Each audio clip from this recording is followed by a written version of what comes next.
Oke, baik. Assalamualaikum warahmatullahi wabarakatuh. Selamat siang. Yang saya hormati Ibu Sri Widowati sebagai dosen pengampu mata kuliah interaksi manusia komputer dan rekan-rekan sekalian. Perkenalkan, nama saya adalah Muhammad Firmansyah dengan NIM 130.124.00137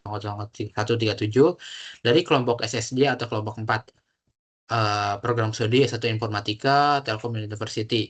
Nah, pada kesempatan kali ini saya akan mempresentasikan bagian PIC saya dalam tugas besar interaksi manusia komputer ini, yaitu pertama saya akan menjelaskan tentang bisnis proses, model mental, model konseptual, high fidelity, dan questionnaire SUS. Oke, tanpa berlama-lama langsung kita masuk ke bisnis prosesnya. Jadi bisnis proses ini adalah fondasi dari seluruh perancangan sistem yang kita buat sebelum mendesain tampilan atau fitur apapun. Jadi kita perlu tahu dulu bagaimana alur kerja sistem dari awal sampai akhir, baik dari sisi pengguna maupun dari sistem itu sendiri gitu. Jadi total untuk alur yang kita buat itu ada 14 alur yang saya rancang, ya, dan semua itu dalam bentuk activity diagram. Kenapa saya buat dengan activity diagram? Karena kita bisa melihat dengan jelas mana aksi yang dilakukan oleh pengguna dan mana yang jadi tanggung jawab sistem untuk merespon. Jadi gak ada tanggung jawab sistem untuk merespon. Jadi gak ada ambiguitas soal siapa yang melakukan apa setiap langkahnya gitu. Nah, dari total 14 alur ini saya hanya akan memfokuskan ke dua alur saja yang paling utama dan yang paling sering digunakan pada sistem ini. Yaitu pertama saya akan menjelaskan tentang fitur manajemen pembuatan materi dan kedua saya akan menjelaskan tentang fitur manajemen task. Seperti itu. Untuk penjelasannya saya akan jelaskan langsung ke activity diagramnya. Oke,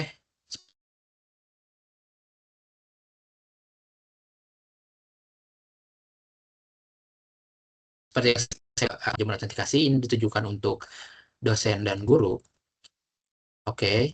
Lalu untuk manajemen pembuatan materi ini ditujukan untuk guru juga, pengaksesan materi ditujukan untuk siswa, pembuatan asesmen ditujukan untuk guru, attempt task ditujukan untuk siswa, penilaian asesmen ditujukan untuk guru, evaluasi dan remedial ditujukan untuk guru, pengerjaan remedial ditujukan untuk siswa, komunikasi dan interaksi ditujukan untuk guru dan siswa, akumulasi nilai ditujukan untuk guru dan siswa, nilai siswa ditujukan untuk siswa, notifikasi ditujukan untuk siswa, profil ditujukan untuk kedua user, kalender pun ditujukan untuk kedua user, notifikasi ini ditujukan untuk kedua user juga seperti itu. Saya akan jelaskan sedikit mungkin supaya ada gambaran sedikit. Autentikasi ini swimlane untuk pemilihan role antara guru atau siswa seperti itu. Untuk pembuatan materi mungkin saya akan jelaskan sekarang untuk lebih detailnya, yaitu jadi alurnya itu dibuat untuk sisi user guru, jadi dimulai dari guru yang sudah berada di sebuah kelas, lalu guru itu memilih kelas mana yang diberikan materi. Setelah memilih kelas itu sistem menampilkan dashboard pelajaran kelas, lalu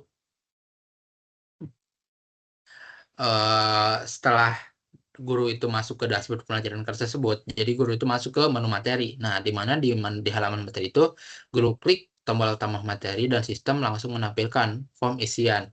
Di form tersebut, guru itu mengisi judul materi, memilih dokumen seperti Word, PDF, PPT, atau video, lalu mengisi deskripsi singkat terkait materi yang diupload. Setelah semua filter terisi, guru itu klik tombol upload dan bagikan, dan sistem itu otomatis menyimpan file tersebut ke dalam database-nya. Jadi kalau ternyata ada kesalahan atau ada yang perlu diperbarui, jadi guru itu tidak perlu upload dari awal. Cukup saja guru itu klik icon pensil untuk mengedit lalu simpan perubahannya. Jadi sistem akan memperbarui otomatis seperti itu. Yang kedua ini saya akan menjelaskan tentang pengisian materi. Jadi pengisian materi ini saya akan jelaskan singkat saja. Untuk yang penjelasan lebih detail itu manajemen UTM-TAS. Oke. Akses materi ini, siswa itu dia itu mengakses materinya dengan cara mengunduh materi. Jadi mengunduh materinya itu pertama bisa mengunduh PPT, PDF, file, atau video. Jadi mengunduhnya pertama itu ibaratnya nih ada kekeliruan saat mengunduh materi seperti itu. Nah, itu akan ada swimlane-nya di mana akan menampilkan notifikasi jaringan tidak stabil dan langsung Kalau nggak ada itu, otomatis materi akan menampilkan by sistem itu notifikasi sudah terunduh. Untuk pembuatan asesmen ini terbagi menjadi dua, yaitu tugas dan kuis. Untuk tugas ini tidak ada yang spesial karena hanya mengupload tugas seperti biasanya, upload PDF, Word seperti itu. Nah, yang spesial di sini yaitu kuis. Di sini kuisnya itu ada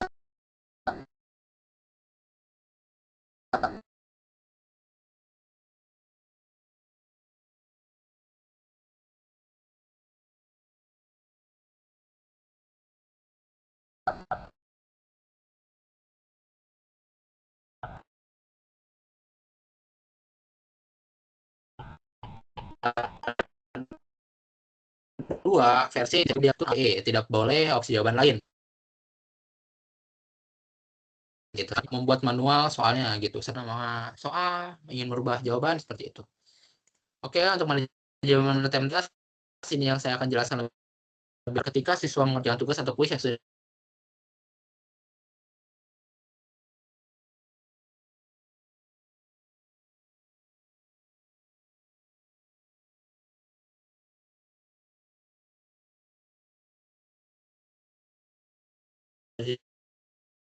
dibuat oleh guru. Jadi siswa memilih mata pelajaran yang ingin dikerjakan. Lalu sistem menampilkan tugas tulis yang pelajaran sistem soal interaktif. Jadi siswa memilih jawaban A, B, C, D, atau E untuk setiap soal. Lalu klik simpan dan selesai. Setelah kedua hal tersebut, sistem akan menyimpan jawaban yang dikirim oleh siswa. Untuk tugas itu simpel, hanya siswa itu mengklik upload jawaban, pilih filenya PDF atau Word, dan memilih tombol kirim tugas. Untuk selanjutnya itu sama, sistem menampilkan jawaban berhasil dikirim. Seperti itu. Untuk selanjutnya mungkin bisnis proses ini sudah menjelaskan, yaitu penilaian asesmen. Penilaian asesmen ini guru itu nilai dengan rentuan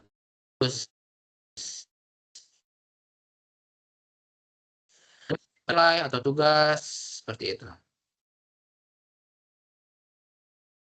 Ini tuh fitur remedial, di mana guru bisa memberikan remedial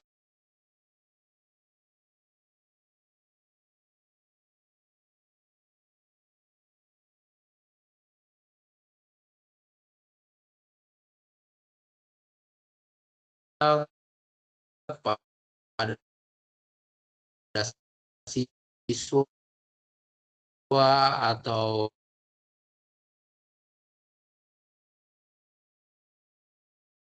nih apakah ada siswa di bawah remedial atau tidak, atau di bawah. Nah, untuk kuis ini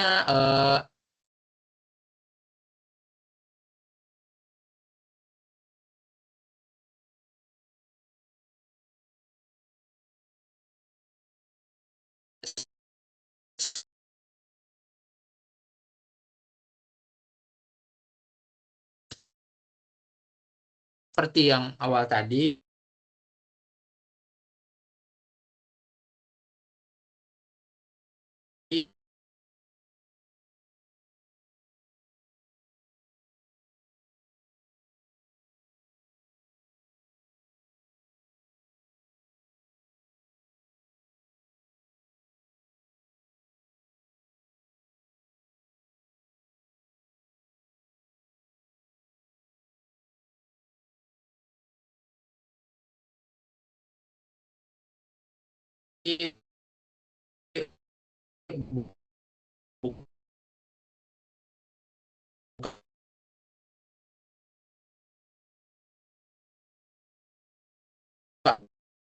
akses pengerjaan bank. Nah, ini seperti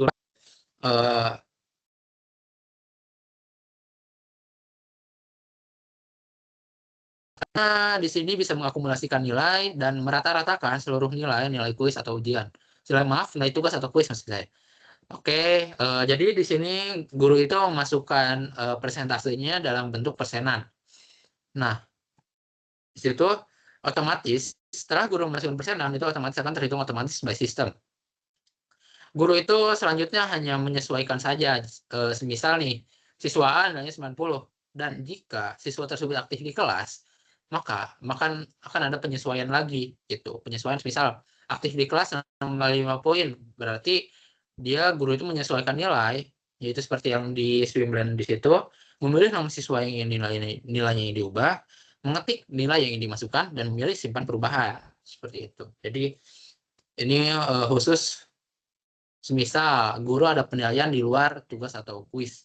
Nah, setelah itu ada mengunduh rekap. Itu mengunduh rekap seluruh nilai tugas siswa yang sudah diakumulasikan oleh guru, seperti itu. Untuk manajemen nilai siswa, di sini itu siswa itu hanya melihat nilai yang dimiliki oleh siswa tersebut. Di sini itu siswa itu bisa melihat riwayat semester sebelumnya, yaitu menampilkan halaman pilihan semester. Semisal sekarang saya ini semester 4 atau kelas 2 di SMA, maka di situ siswa bisa melihat nilai semester 1 gitu, untuk melihat supaya tidak perlu ribet ngecek ulang dari raport, dan siswa juga bisa mengunduh nilainya, mendownload nilai. Jadi ya supaya jika diperlukan transkrip nilai, maka dimudahkan di sini, tidak perlu scan-scan dari raport. Untuk notifikasi saya tujukan untuk kedua user. Pertama itu untuk user siswa, dia fungsinya untuk menerima notifikasi tugas, kuis, dan sejenisnya. Untuk guru ini untuk menerima notifikasi dari akademik, seperti itu. Untuk manajemen profil, ini itu normal seperti profil yang lainnya, hanya ada edit profil. Edit profilnya itu seperti deskripsi dan lain-lainnya, seperti itu. Oke, untuk selanjutnya ada manajemen kalender. Fungsinya kalender buat apa? Fungsinya kalender pertama, untuk mempermudah siswa atau guru untuk melihat tanggal merah, untuk mempermudah siswa atau guru melihat jadwal mata pelajaran, untuk mempermudah siswa untuk melihat deadline tugas, seperti itu. Mungkin untuk bisnis proses sudah saya jelaskan semua dengan total 14 alur. Untuk selanjutnya saya akan menjelaskan tentang mental model. Oke, untuk mental model ini mungkin saya akan jelaskan melalui Figma. Untuk mental model ini itu saya akan jelaskan singkat saja. Jadi mental model itu kita tuh kita berbicara bagaimana sistem itu harusnya dipahami gitu. Jadi mental model ini merupakan bagaimana pengguna secara alami berpikir dan membayangkan sistem itu sebelum mereka benar-benar menggunakannya, seperti itu. Jadi untuk siswa ini, pertama itu cara berpikirnya nih, petakan ke dalam 5 klaster besar nih. Kan ada 5 kotak. Nah, pertama itu akses materi yang ada di kepala siswa itu. Pertama itu saya mau cari dan baca materi pelajaran. Kedua, asesmen. Jadi siswa itu berpikir bagaimana saya mau mengerjakan tugas atau kuis dan mengumpul jawaban. Ketiga, pengecekan nilai. Siswa itu berpikir, saya mau lihat nilai, saya sudah berapa dan ada feedback apa dari guru. Dan keempat, notifikasi dan jadwal. Jadi siswa itu berpikir, saya mau tahu deadline tugas yang mendekat dan jadwal ujian yang datang. Jadi yang kelima itu ada komunikasi dan interaksi. Jadi siswa itu berpikir, saya mau tanya ke guru atau diskusi sama teman dan kelas. Untuk isinya itu bisa dilihat di sini ada asesmen materi, baca materi, unduh materi, asesmen apel jawaban, konfirmasi tugas, pengerjaan tugas dan kuis, mengecek nilai, unduh nilai, notifikasi jadwal, notifikasi dalam tugas, cek jadwal pelajaran, notifikasi tugas baru. Komunikasi dan interaksi itu memberi pertanyaan dan berdiskusi dengan teman sebaya. Oke, untuk selanjutnya untuk guru. Guru ini cara berpikirnya juga kita petakan ke dalam 5 klaster. Yaitu pertama pemberian materi, itu menyiapkan materi, mengubah materi. Asesmen itu membuat penugasan, penilaian tugas otomatis, mengelola media, pemantauan dan penilaian itu memantau dan mengumpulkan tugas. Untuk umpan baliknya Lalu ada rekapitulasi nilai, itu ada menghitung nilai akhir dan modul rekap nilai, dan komunikasi interaksi ini sama seperti yang siswa memberi pertanyaan, memantau, siswa berdiskusi, dan memberi pengumuman seperti itu. Untuk penjelasan seperti ini. Jadi pertama itu pemberian materi. Jadi gitu guru itu berpikir, saya mau upload dan distribusi materi ke kelas. Jadi seperti itu. Yang kedua itu ada asesmen. Jadi itu guru berpikir, saya mau buat tugas atau kuis dan pantau siapa saja yang sudah mengumpulkannya. Yang ketiga itu pemantauan dan penilaian. Jadi guru itu berpikir, saya mau lihat jawaban siswa dan berikan nilai berserta feedback. Yang keempat itu ada rekapitulasi nilai. Itu guru berpikir, saya mau hitung akumulasi dan nilai akhir dan unduh rekapnya. Kelima itu ada komunikasi dan interaksi. Itu guru berpikir, saya mau buat pengumuman atau memantau forum diskusi kelas itu. Oke, mungkin untuk mental model sekian. Untuk selanjutnya itu saya akan kembali ke slide. Oke, untuk model konseptual. Model konseptual di sini, jadi dashboard ini kita ibaratkan sebagai papan hubungan sekolah. Jadi begitu pengguna login, hal pertama yang mereka lihat itu adalah informasi terbarunya. Yang kedua itu halaman materi kita ibaratkan sebagai ruang kelas. Tulisan kuis kita ibaratkan sebagai meja guru untuk siswa mengumpulkan atau guru itu membuat sebuah tugas.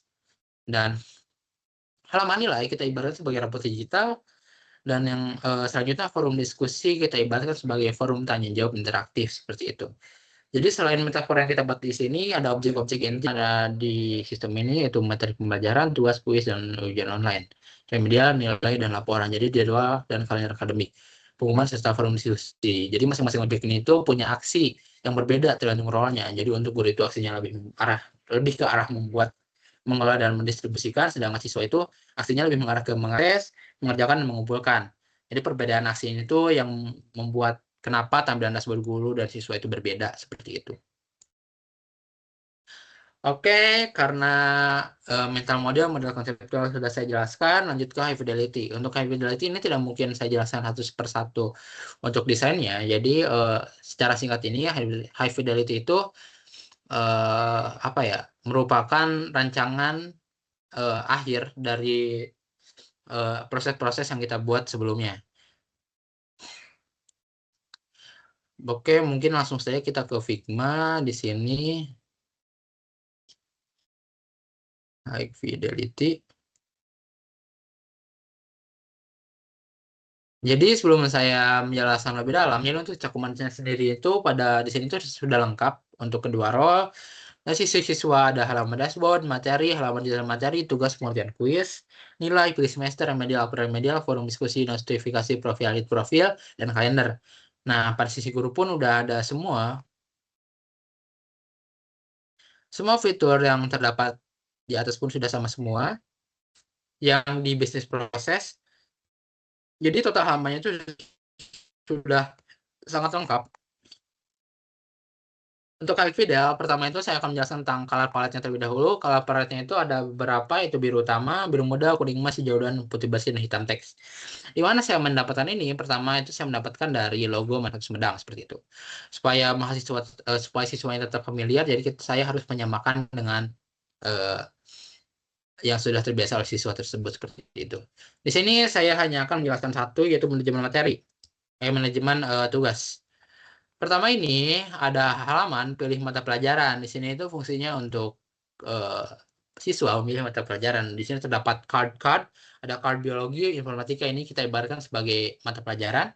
Jadi ketika siswa klik biologi atau informatika, dia akan masuk ke daftar tugas yang terdapat oleh siswa tersebut. Dan ketika siswa klik salah satu tugasnya akan masuk ke detail pengumpulan tugas. Seperti itu. Dan ketika siswa case-nya klik kuis, maka di sini akan muncul. Oke, untuk halaman ini case-nya halaman remedial tugas. Untuk halaman remedial tugas kita bedakan di sini di icon lihat remedial seperti itu. Dan untuk tugas lainnya itu akan lihat tugas, dan remedial itu lihat remedial. Oke. Untuk desainnya, pertama kita itu rancang dengan pertama sidebar. Sidebarnya terdapat beranda, mata pelajaran, tugas, diskusi, dan nilai. Untuk top barnya itu ada kalender, notifikasi, dan profil seperti itu. Dan ada tombol logout juga untuk kembali ke halaman login. Sekarang kita masuk ke halaman guru. Untuk halaman guru ini, pertama itu untuk di dashboard ini saya rancang. Pertama itu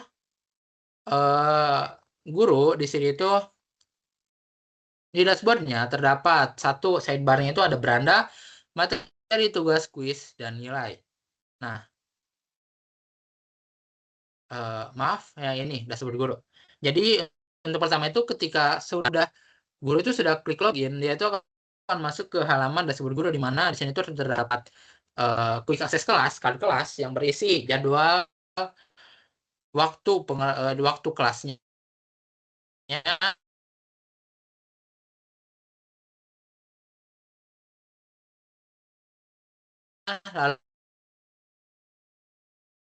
lalu di sidebarnya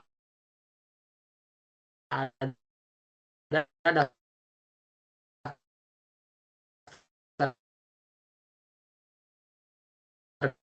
gelas yang diambil oleh guru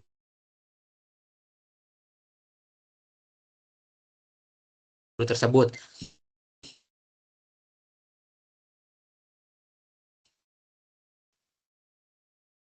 Itu dashboard masuk ke halaman Cikaremedia. Halaman nilai dan halaman nilai Cikaremedia. Nah, di sini itu ada pertama ada akses media jenis Swiss. Jadi seperti yang ada di bisnis proses tadi, ini tuh cuma perlu klik centang di sini. Klik centang di sini, maka lalu klik berikan akses media, itu akan masuk ke halaman akses media. Tugas ada akses media jenis kuis seperti itu. Nah, ada halaman akumulasi nilai. Halaman akumulasi nilai ini, jadi guru itu tinggal klik dua nilai. Bisa A, tugas individu 5, tugas individu 6. Jadi tinggal klik-klik, lalu dia itu akan otomatis mengakumulasikan. Misal tugas itu berapa berapa bobotnya, dan kuis pun berapa bobotnya. Setelah diakumulasikan, akan otomatis muncul siswa, dan di sini tuh udah ada penyesuaiannya untuk tabel seperti itu. Oke, mungkin untuk high fidel itu saja yang bisa saya jelaskan, karena untuk menjelaskan satu persatu halamannya akan memakan waktu lebih lama seperti itu. Jadi kesimpulannya itu ada user guru, user siswa, semuanya sudah terdapat halamannya, halaman high fidelnya seperti itu. Dan satu lagi high fidel ini saya kerjakan berangkat dari wireframe yang sudah dijelaskan oleh teman saya Muhammad Dafa seperti itu. Oke, selanjutnya saya akan menjelaskan tentang kuesioner kuesioner SUS. Oke, untuk kuesioner SUS ini, jadi kita itu sudah melakukan kuesioner di mana itu terdapat 10 pertanyaan, yaitu dengan skala linear 5, sangat 1 setuju dan sampai tidak setuju. Oke, dan untuk kuesioner ini kita melakukan kuesioner kepada 15 siswa, 6 guru berlokasi di 400 Sumedang. Untuk kuesioner ini saya akan jelaskan lebih detailnya dari hasil formnya seperti itu. Sebentar. Kuesioner SUS. Sebentar.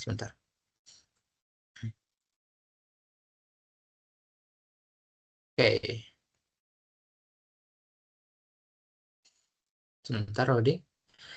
Nah, seperti yang saya jelaskan tadi, ada total 21 jawaban atau 21 kuesioner. Yang pertama itu saya situsnya itu rata semua, cuma 1 Sumedang. Dan yang saya jelaskan tadi ada 15 siswa dan ada 6 guru. Nah, untuk skala